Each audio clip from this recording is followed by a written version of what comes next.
PM Modi ने Pune metro के पहले मरहले के 2 कॉरिडोर के मुकम्मल हिस्सों पर खदमात के इफ्तिताह के मौके पर मेट्रो ट्रेनों को झंडी दिखाकर किया रवाना। पिंपरी चिंचौड़ म्यूनिसिपल कॉरपोरेशन के तहत कचरे से तवानाई के प्लांट का किया इफ्तिताह। पुणे को दिया तरक्याती मंसूबों का तोहफा, कहा हमारी हुकूमत महाराष्ट्र के बुनियादी ढांचे की तरक्की के लिए कर रही है बेमिसाल सरमायाकारी। पुणे में अपोजिशन कांग्रेस पर पीएम का सख्त हमला, कहा कि कर्नाटक और राजस्थान में झूठे ऐलानात करके हुकूमत साजी का हाल देख रहा है पूरा मुल्क। कांग्रेस की हुकूमत वाली रियासतों के खजाने हैं खाली, रुके हुए हैं तरक्याती काम। कांग्रेस के सियासी तरीक़ाकार को तशवीशनाक बताते हुए पीएम ने कहा मुल्क की तरक्की के लिए पॉलिसी, अज़्म और वफादारी है जरूरी। पीएम मोदी को लोकमान्य तिलक अवार्ड से नवाजा गया। पीएम ने इनामी रकम नमामि गंगे के लिए की वक्फ, कहा एजाज से बढ़ गई जिम्मेदारी, करता रहूंगा बगैर थके मुल्क की खिदमत। वजीर आजम मोदी ने महाराष्ट्र के एक रोजा दौरे पर पुणे में की दगदू सीट मंदिर में पूजा।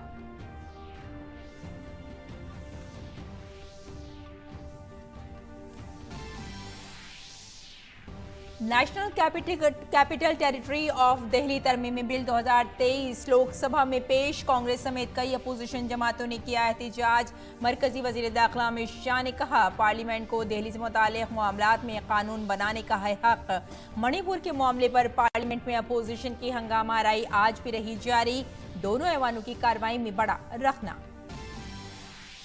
वज़ीर आला मनोहर लाल ने हरियाणा के इलाके मेवात में तशद्दुद के बाद नूह की सूरत हाल पर की मीटिंग, वाक़े को बताया अफसोसनाक और साजिश का हिस्सा। नूह समेत तमाम शहरियों से की अमन बहाल करने की अपील।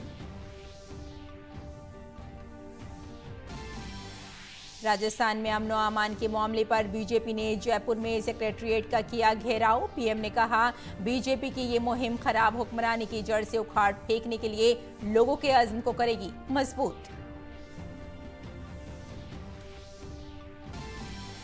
गुजरात के गांधीनगर में आज से G20 एम्पावरमेंट समिट शुरू। खवातीन और बच्चों की तरक्की की वज़ीर स्मृति ईरानी ने किया इफ्तिताह। खवातीन की क़यादत में तरक्की को यकीनी बनाने पर होगी बातचीत।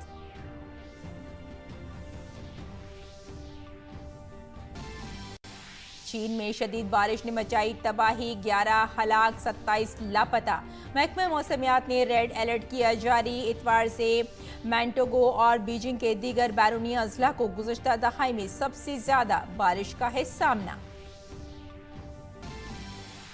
और भारत और वेस्ट इंडीज के दरमियान वनडे सीरीज का आखिरी मैच आज। 1-1 से बराबरी पर चलने वाली दोनों टीमें सीरीज पर कब्जा करने की करेंगी कोशिश।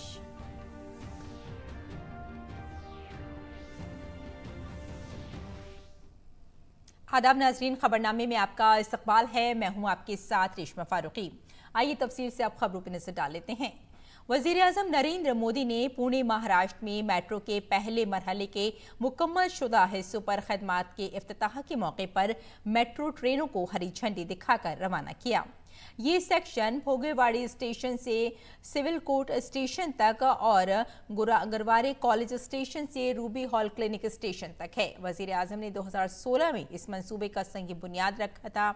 नया सेक्शन पुणे शहर के अहम मकामात जैसे Shivaji Nagar, civil court, Pune municipal corporation office, Pune RTO और पुणे रेलवे स्टेशन को जोड़ेगा। ये इफ्तिताह मुल्क भर के शहरियों को जदीद और माहौल दोस्त मास रैपिड शहरी ट्रांसपोर्ट निज़ाम फराहम करने के वजीर आजम के विजन को अमली जामा पहनाने की जानिब एक अहम कदम है। पीएम मोदी ने कहा कि 2014 से पहले मेट्रो नेटवर्क दिल्ली एनसीआर तक था, जबकि अब तक इसका नेटवर्क मुल्क के कोने कोने में फैल चुका है। साल 2014 तक भारत में 250 किलोमीटर से भी कम मेट्रो नेटवर्क था। इसमें से भी अधिकतर दिल्ली एनसीआर में था। अब देश में मेट्रो नेटवर्क बढ़कर 800 किलोमीटर से भी ज्यादा हो गया है। इसके अलावा 1000 किलोमीटर की नई मेट्रो लाइन के लिए काम भी चल रहा है। 2014 में सिर्फ 5 शहरों में मेट्रो का नेटवर्क था। आज देश के 20 शहरों में मेट्रो नेटवर्क संचालित है। वज़ीर-ए-आज़म नरेंद्र मोदी ने Pimpri Chinchwad municipal corporation PCMC के तहत कचरे से तवानाई के प्लांट का इफ्तिताह किया। तकरीबन 300 करोड़ रुपए की लागत से तैयार किया गया ये बिजली पैदा करने के लिए सालाना तकरीबन 2.5 लाख मीट्रिक टन कचरे का इस्तेमाल करेगा। सबके लिए मकानात के हुसूल के मिशन की तरफ बढ़ते हुए प्रधानमंत्री आवास योजना के तहत तामीर किए गए 1280 से ज्यादा मकानात PCMC के हवाले किए गए। इन्होंने पुणे म्यूनिसिपल कॉरपोरेशन के जरिए तामीर करदा 2650 PMAY मकानात को भी मुस्तकीन के हवाले किया। इसके अलावा वज़ीर-ए-आज़म ने PCMC के जरिए तामीर किए जाने वाले तकरीबन 1190 PMAY मकानात और Pune metropolitan region development authority के जरिए तामीर किए जाने वाले 6400 से ज्यादा मकानात का संग बुनियाद भी रखा। वज़ीर-ए-आज़म नरेंद्र मोदी ने महाराष्ट्र की पड़ोसी रियासत कर्नाटक में तरक्की को नजरअंदाज करने के लिए रियासती हुकूमत की पॉलिसियों पर तनकीद की। ये जरूरी था कि इस समय बेंगलुरु का, कर्नाटका का तेजी से विकास हो, लेकिन वहां जिस प्रकार की घोषणाएं करके सरकार बनाई गई, उसके दुष्परिणाम इतने कम समय में आज पूरा देश देख रहा है और चिंता अनुभव कर रहा है। जब कोई पार्टी अपने निहित स्वार्थों के लिए सरकार की तिजोरी खाली करती है तो इसका नुकसान सबसे ज्यादा राज्य के लोगों को होता है। हमारी युवा पीढ़ी के भविष्य पर सवालिया निशान लग जाता है। वज़ीर-ए-आज़म नरेंद्र मोदी को लोकमान्य तिलक नेशनल अवार्ड से नवाजा गया। यह अवार्ड 1983 में तिलक स्मारक मंदिर ट्रस्ट ने लोकमान्य तिलक की विरासत के एहतराम के लिए कायम किया था। ये अवार्ड उन लोगों को दिया जाता है जिन्होंने मुल्क की तामीर और तरक्की के लिए काम किया हो और जिनका गिरां कद्र ताउन हो। यह हर साल 1 अगस्त को लोकमान्य तिलक की बरसी पर दिया जाता है। वज़ीर-ए-आज़म यह अवार्ड हासिल करने वाले 41वें हैं। इससे कबल यह अवार्ड साबिक सदूर डॉक्टर शंकर दयाल शर्मा और प्रणब मुखर्जी, साबिक वज़ीर-ए-आज़म अटल बिहारी वाजपेयी, इंदिरा गांधी और डॉक्टर मनमोहन सिंह को दिया गया था। इसके अलावा NR नारायण मूर्ति और डॉक्टर E श्रीधरन को नवाजा गया है। वज़ीर-ए-आज़म मोदी ने यह अवार्ड 140 करोड़ भारतीयों को वक्फ किया। साथियों, आज पुणे में आप सबके बीच मुझे जो सम्मान मिला है, ये मेरे जीवन का एक अविस्मरणीय अनुभव है। जब कोई अवार्ड मिलता है तो उसके साथ ही हमारी जिम्मेदारी भी बढ़ जाती है। मैं देशवासियों को विश्वास भी दिलाता हूं कि उनकी सेवा में, उनकी आशाओं अपेक्षाओं की पूर्ति में कोई कोर कसर बाकी नहीं छोड़ूंगा।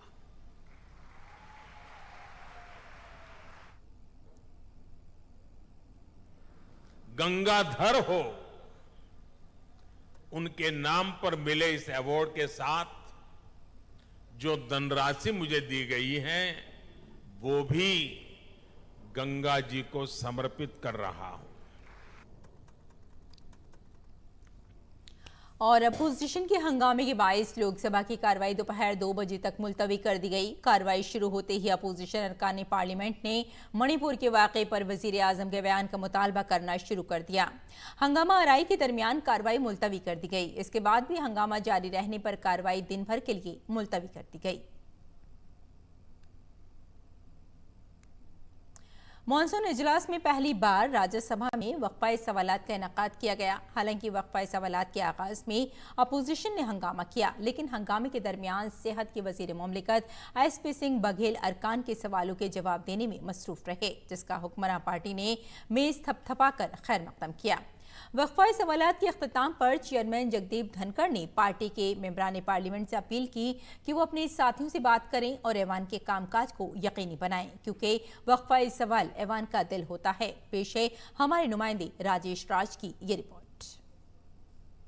संसद के मॉनसून सत्र में पहला मौका मंगलवार को तब आया जब प्रश्नकाल को सुनिश्चित किया गया और प्रश्नकाल का संचालन करने में सत्ता पक्ष को कामयाबी हाथ लगी। हालांकि सभापति ने विपक्ष पर कई बार नाराजगी जताई और विपक्ष 15 से 20 मिनट तक लगातार हंगामा करने के बाद सदन से बायकॉट कर गया। लेकिन इस हंगामे के बावजूद भी स्वास्थ्य राज्य मंत्री एसपी सिंह बघेल लगातार सवालों का जवाब देते रहे और सत्ता पक्ष के लोगों ने उनका मेजे थपथपा करके स्वागत किया। अमूमन देखने को यह मिलता है कि सदन में जब कोई सदस्य एक सवाल पूछते हैं तो उनके सवाल का जवाब संबंधित विभाग के मंत्री बहुत संक्षेप में देते हैं। लेकिन विपक्ष के जोरदार हंगामे के बावजूद एसपी सिंह बघेल ने बहुत विस्तार से स्वास्थ्य मंत्रालय के सवालों का जवाब खूबसूरती के साथ दिया, जिसका मेजे थपथपाकर सत्ता पक्ष के तमाम सांसदों ने उनका स्वागत किया, अभिनंदन किया। यहां तक कि नेता सदन पीयूष गोयल स्वयं मेजे थपथपाकर एसपी सिंह बघेल की प्रशंसा करने से चूके नहीं। इसके बाद जब सदन से विपक्ष का बहिर्गमन हो गया तो उसके बाद तमाम सदस्यों ने अपने अपने सवाल पूछे और स्वास्थ्य मंत्री, स्वास्थ्य राज्य मंत्री और ऊर्जा मंत्री आरके सिंह, इन तमाम सदस्यों ने बहुत बारीकी से जवाब दिया। आखिर में सभापति ने सत्ता पक्ष के सांसदों से ये अपील की कि अपने साथियों से बाहर जाकर वो विचार विमर्श करें, क्योंकि प्रश्नकाल जो है वो सदन का हृदय है और इसमें तमाम लोगों को शामिल होना चाहिए, क्योंकि जनहित से जुड़े मुद्दों पर प्रश्नकाल में सवाल पूछे जाते हैं, उस पर कार्रवाई होती है और इसका सीधा सीधा लाभ कहीं ना कहीं जनता को मिलता है। संसद से आंखों देखा हाल हम आपको बता रहे हैं अपने कैमरामैन प्रमोद नेगी के साथ। पार्लिमानी उमूर के वजीर मुमलिकत अर्जुन राम मेघवाल ने INDIA इत्तेहाद पर हमला करते हुए कहा कि जो लोग इंडिया इत्तेहाद में शामिल हुए उनका ताल्लुक UPA से है। फिर इन्होंने नाम क्यों बदला? क्या नाम बदलकर वो अपने पुराने कारनामों को छुपा लेंगे? UPA के लोग ही तो I.N.I.D.I. में सम्मिलित हुए हैं ना, UPA के लोग ही। टेक्निकली तो यही नाम है ना, और UPA के लोग ही सम्मिलित हुए हैं तो UPA के जो पुराने कारनामे हैं वो क्या ऐसा नाम रखने से ढक जाएंगे क्या? और उनको भी इंट्रोस्पेक्शन करने की जरूरत है कि UPA के दौरान देश क्यों पीछे गया, देश में इतने घोटाले क्यों हुए? क्योंकि वो परिवारवाद को प्रमोट करते हैं, क्योंकि वो वंशवाद को प्रमोट करते हैं। भ्रष्टाचार अगर है आपस में तो बोला एक दूसरे का भ्रष्टाचार उजागर मत करो, तो इससे तो कोई देश का विकास होगा? मैं नहीं समझता कि देश का विकास होगा। और national capital territory of Delhi तरमीमी बिल 2023 लोकसभा में पेश किया गया। मरकजी वजीर मुमलिकत बराए उमूर दाखिला नित्यानंद राय ने दिल्ली ऑर्डिनेंस की जगह लाए गए बिल को ऐवान में पेश किया। बिल के बारे में वजीर दाखिला अमित शाह ने कहा कि सुप्रीम कोर्ट के फैसले में यह भी कहा गया है कि मरकजी हुकूमत को दिल्ली से मुताल्लिक कानून साजी का इख्तियार है। अरकान की मुखालफत सियासी है। अमित शाह ने कहा कि हमारे आइन ने पार्लियामेंट को दिल्ली से मुताल्लिक मौज़ूआत पर कानून साजी का हक दिया है। सर्वोच्च न्यायालय ने स्पष्ट किया है कि संसद दिल्ली संघ राज्य क्षेत्र के लिए कोई भी कानून बना सकता है। अतः ये सारे जो ऑब्जेक्शन लिए गए हैं वो राजनीतिक है, इसका कोई संवैधानिक आधार नहीं है। संसद के नियमों के आधार पर भी इसका कोई आधार नहीं बनता है, इसीलिए इस बिल को संसद के सामने पेश करने की अनुमति दी जाए। पार्लिमानी उमूर के वजीर प्रहलाद जोशी ने दिल्ली ऑर्डिनेंस पर आम आदमी पार्टी के बयान पर कहा कि उसे जमहूरी तरीके से लाया गया है। With in the constitution framework है, वही हम करते हैं। और दुनिया के जहाँ फेडरल स्ट्रक्चर है वह सभी देशों में जो नेशनल कैपिटल का है उसका एक अलग स्थिति रहता है। वो सब मद्देनजर रखते हुए होम मिनिस्टर ने एक अच्छी तरीके से ये बिल बनाया है। और तो ये जो भारत सरकार जो चुने हुए हैं वो भी लोकतांत्रिक तरीके से ही चुने हुए। Let them understand that entire country has supported Shri Narendra Modi and Bharatiya Janata Party from last 2 terms, and next term also we are very confident that they are going to people are going to support. और हरियाणा के मेवात जिला headquarter Nuh में कल रोनुमा हुए तशद्दुद के बाद हालात कशीदा हैं। हालात पर काबू पाने के लिए नूंह में कर्फ्यू लगाना पड़ा है। कशीदगी के पेश नज़र नूंह, गुरुग्राम, पलवल और फरीदाबाद अजला में आज तमाम सरकारी और निजी तालीमी इदारे बंद हैं। आज दोनों बिरादरियों के नुमाइंदों के दरमियान अमन मुज़ाकरात का दूसरा दौर हो रहा है। पीर की रात तकरीबन 12 बजे तक जारी रहने वाली बातचीत में कोई हल सामने नहीं आया।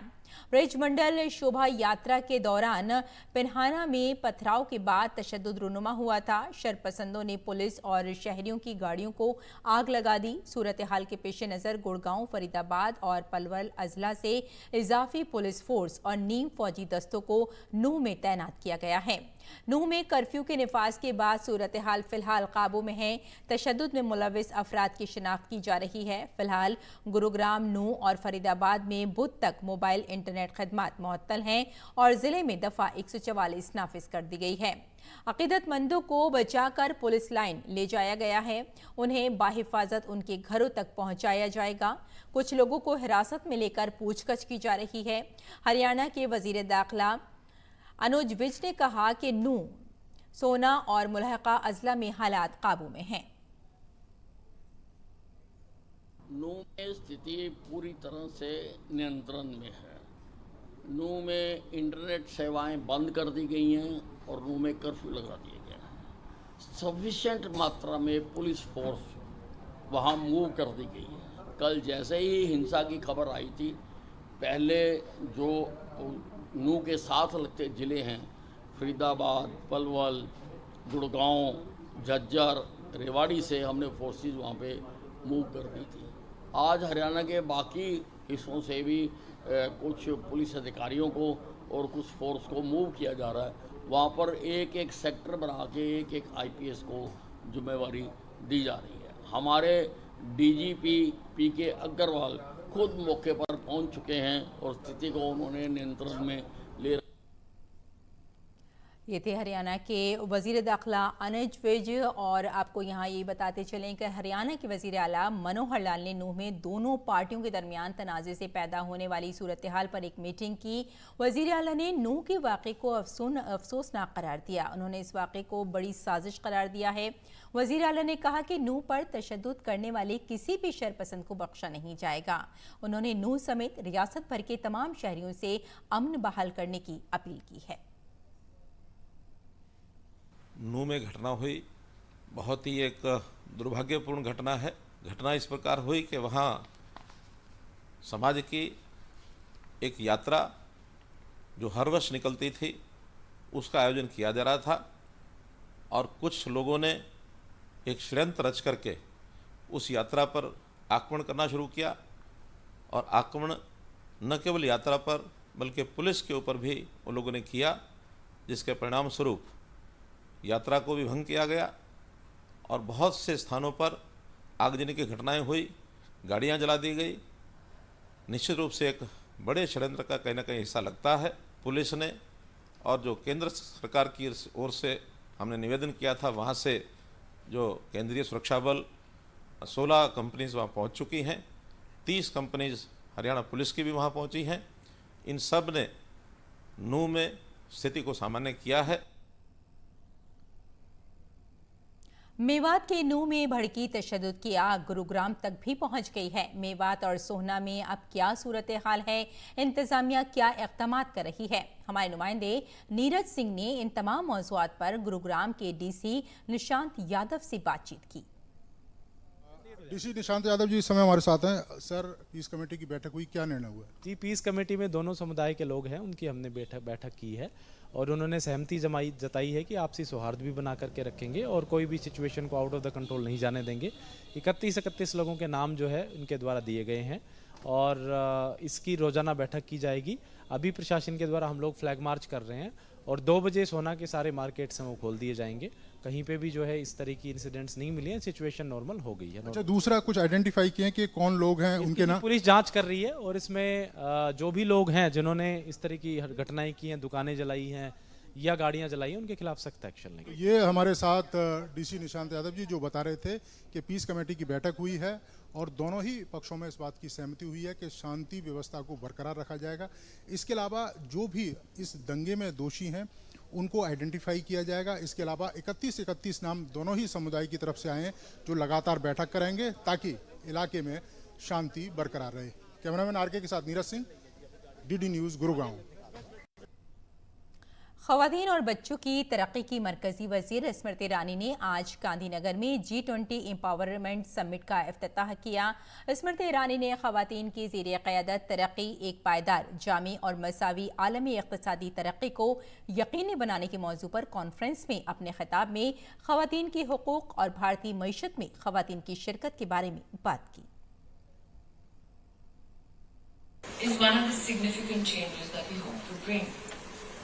That not only the stage, but a day comes when even the audience comprises of men and women in a balance. Because women's agenda is not only the agenda of women alone, can be succinctly said if one looks at research across the globe. McKinsey, for instance, had said that women with increasing incomes invest twice the amount men do in their families and local communities. McKinsey as far back as 2015 had said that if in the labour market women find equal space as men, the contribution to global economies, especially the GDP, would be something close to $28 trillion. Rajasthan के जयपुर में Bharatiya Janata party के नहीं सहेगा राजस्थान अभियान के तहत महाघेराव किया जा रहा है। रियासत की अशोक गहलोत हुकूमत के खिलाफ बीजेपी के इस मुजाहिरे में बड़ी भीड़ जमा हुई है। पार्टी ने पेपर लीक, बदुनमानी, दलित मजालिम, बहनों और बेटियों पर मजालिम, किसानों के कर्ज की मुआफी और बेलगाम जराइम पर गहलोत हुकूमत के खिलाफ महाज खोल दिया है।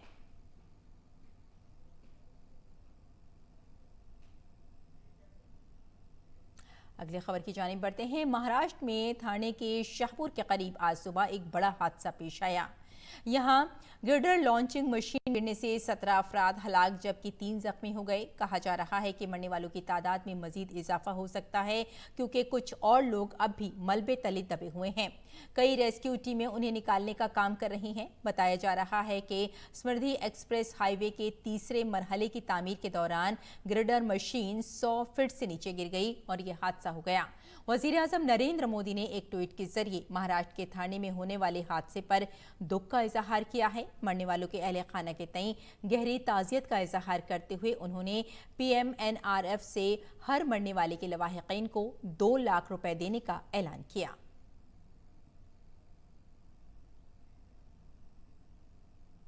वज़ीर-ए-आज़म के दफ्तर ने इस हादसे पर दुख का इजहार किया है। उन्होंने कहा कि वो महाराष्ट्र के शाहपुर में होने वाले अलमनाक हादसे से गमज़दा हैं।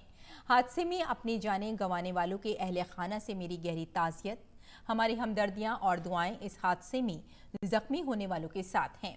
NDRF और मुकामी इंतजामिया जाए हादसे पर काम कर रहे हैं और मुतासिरा लोगों की मुनासिब मदद को यकीनी बनाने के लिए हर मुमकिन मदद फराहम कर रहे हैं। इसके साथ ही PM रिलीफ फंड से मरने वालों के लवाहिकीन को 2 लाख रुपए और जख्मियों को 50,000 रुपए की इमदाद दी जाएगी। कौमी तफ्तीशी एजेंसी ने केरल में ममनुआ पॉपुलर फ्रंट ऑफ इंडिया के सबसे कदीम और सबसे बड़े हथियारों और जिस्मानी तरबियत के मराकज़ में से एक को कुर्क कर लिया है।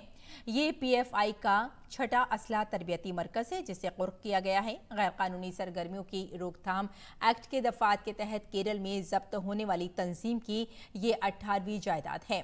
एनआईए ने 17 मार्च को दर्ज केस में पीएफआई तंजीम समेत 59 मुल्जिमान के खिलाफ चार्जशीट दाखिल की थी। इस मामले में जारी तहकीकात के एक हिस्से के तौर पर एनआईए ने अब 10 हेक्टेयर पर फैले इस तरबियती मरकज को कुर्क किया है। केरल के मंजीरी में वाक़ई ग्रीन वैली एकेडमी का इंतजाम ग्रीन वैली फाउंडेशन के जरिए किया जाता था और इसी नेशनल डेवलपमेंट फ्रंट के कैडर इस्तेमाल करते थे। बाद में पीएफआई ने इसे इस्तेमाल करना शुरू किया, फिर ग्रीन वैली एकेडमी पीएफआई में जम गई। और गैर मुल्की खबरों में नाइजर में बगावत करने वाले रहनुमाओं ने इल्जाम आयद किया है कि माजूल हुकूमत ने सदर मोहम्मद बाजूम की रिहाई के लिए फ्रांस को सदारती महल पर हमला करने का इख्तियार दिया था। कर्नल अमादा अब्दुर्रहमान ने सरकारी टेलीविजन पर यह दावा किया है। उन्होंने कहा कि बतौर वजीर आजम काम कर रहे वजीर खारजा हसूमी मसूदू ने ऐसी मंजूरी पर दस्तखत किए थे। नाइजर में तख्ता पलटने वाले रहनुमाओं के इल्जामात को मुस्तरद करते हुए फ्रांसीसी वजीर खारजा कैथरीन कोलोना ने कहा कि बाजूम को इख्तिदार में बहाल करना अब भी मुमकिन है। मॉस्को में हुए ड्रोन हमले के जवाब में रूस ने यूक्रेन के शहर क्रेविरिया पर मिसाइल हमला किया, जिसमें 6 अफराद हलाक हो गए हैं। इस हमले में 75 अफराद जख्मी हुए थे। मरने वालों में 10 साल बच्ची भी शामिल है। ये हमले यूक्रेन के सदर व्लादिमीर ज़ेलेंस्की के आबाई शहर क्रेविरिया में हुए। सदर ज़ेलेंस्की ने इंटरनेट मीडिया पर हमले में तबाह होने वाली इमारतों की वीडियोज पोस्ट की। इन वीडियोज में एक 9 मंजिला इमारत को बुरी तरह नुकसान पहुंचा है, जबकि एक 4 मंजिला इमारत मलबे के ढेर में तब्दील नजर आ रही है।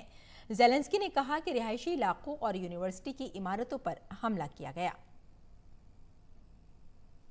और खेल की खबरों में भारत और वेस्टइंडीज के दरमियान 3 मैचों की एक रोजा सीरीज का तीसरा मैच आज त्रिदार में खेला जा रहा है। सीरीज फिलहाल 1-1 की बराबरी पर है। ऐसे में ये मैच फैसला कुन साबित होगा। गुज़िश्ता मैच में टीम इंडिया के कप्तान रोहित शर्मा और विराट कोहली को आराम दिया गया था, जिसकी वजह से टीम इंडिया को 6 विकेटों से शिकस्त का सामना करना पड़ा था। अब तीसरे मैच में ये दोनों खिलाड़ी वापसी कर सकते हैं। तो नाज़रीन, खबरनामे में फिलहाल इतना ही। इजाजत दें, आदाब।